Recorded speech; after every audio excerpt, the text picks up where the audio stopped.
In this episode, we talk about male self-help, who to trust in the masculinity movement, and who are the good authority figures. Masculinity for the intelligent man. I'm David Tian, Ph.D., and this is Man Up! All right, welcome to episode 17. We're in the second month now, pretty cool. Question coming from the Facebook group. I'll just call him V-Man. V-Man asks, what do you think about the impact of typical male self-help groups, or even female groups for that matter? In theory, these groups seem like a good idea, as there are a lot of important issues to discuss around masculinity and femininity, which don't get addressed elsewhere or get addressed poorly. On the other hand, the people who join such groups tend to be more confused or misguided about masculinity, and you end up having a gathering of people bouncing off each other and going down the wrong path, e.g. PUA groups hiding behind some lofty mantras. How would you suggest that someone looking to explore these issues navigate through the minefield of potentially negative influences disguised as the key to masculinity?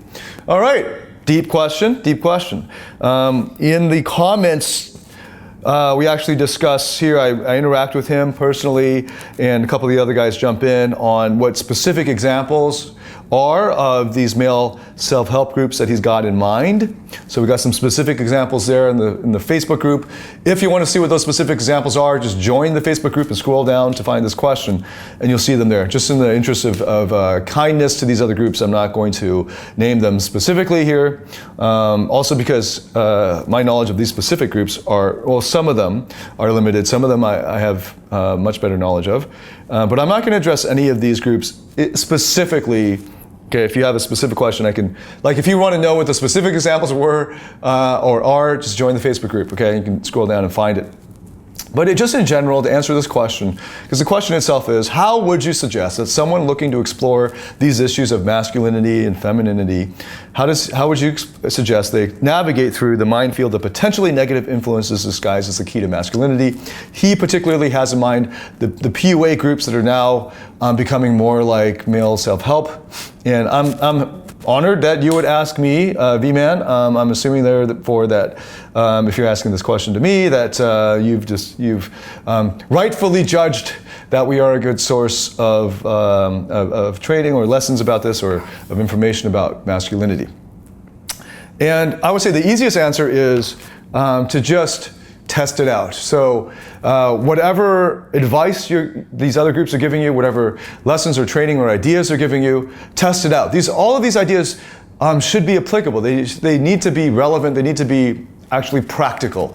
So you're coming to this because you want to see some practical outcome in your life. And if the ideas, if the advice, if the lessons, the training gives you those practical benefits that you're looking for in your life, then that's a good source, and keep going back to that. As long as it keeps giving you what you want in terms of the benefits, then just keep going back to it and get more benefits. In other words, if it works, then it's good. If it doesn't work, then it's not. And the advice should have some practical payoff. So if, for instance, if like a lot of these male self-help groups, they give you advice on raising your testosterone, like the ones that V-Man has in mind. If you go through it, does it in fact raise your testosterone? Now, I've personally tried a whole bunch of natural means because I've dived into that world, explored that as well, and a lot of those didn't, in fact, it just ended up giving me more pimples or something, or it made my face really oily or whatever, some other side effect, and I found it just didn't work for me. And it's my life, and if it didn't work for me, then I'm not going to do it. I'm not saying that maybe those things aren't good for others, maybe it worked for that guy who tested it, but it's not working for me, and that's the most important thing. Try it out for yourself, because if it gives you the benefits, if it gives you the results, then that's all that matters for you. All right, if you become a teacher, then it has to matter that it works for other guys. So I'll even give advice to other guys that didn't work for me personally, but that I know has worked for many other guys. And so I'll give, if I have reason to think that it will work for that person, I'll give the advice to that person. All right, but if you're coming at this just as a consumer of the advice, of trying to get the benefits from it, then just try it out. And if it works, come back to it. Some of these other groups that came up in the discussion are really new agey. So like you end up like having to get naked in the forest with other men. You know, I've never done that. I have no desire to do that. I don't know if it's going to work, if it gives you the desired benefits. Maybe that's if the means justify the ends. If the ends justify the means. So maybe that'll work. I haven't tried that myself, and I don't have any interest in it. So in other words, whatever advice I give you as well, try it out. If it gives you the benefits, then keep coming to it. If it's not working for you, try something else. Right? So just put it to the crucible of practical test. Just test it out. Just test it out for yourself. Okay? So that's the best advice I can give you. That's what I do. I test out everything. I test it on myself. And if it works on me, I try it out on some other guys. If I see it work among a big sample of my client group, then I'll test it out on others and continue to grow that. And it's just training and testing, split testing, A/B testing, whatever, right? Just test, experiment, the scientific method. It's the same thing about deciding which authority figures to trust. Never trust anybody blindly. Okay, if it's an important area of your life, it should be important enough for you to test it for yourself.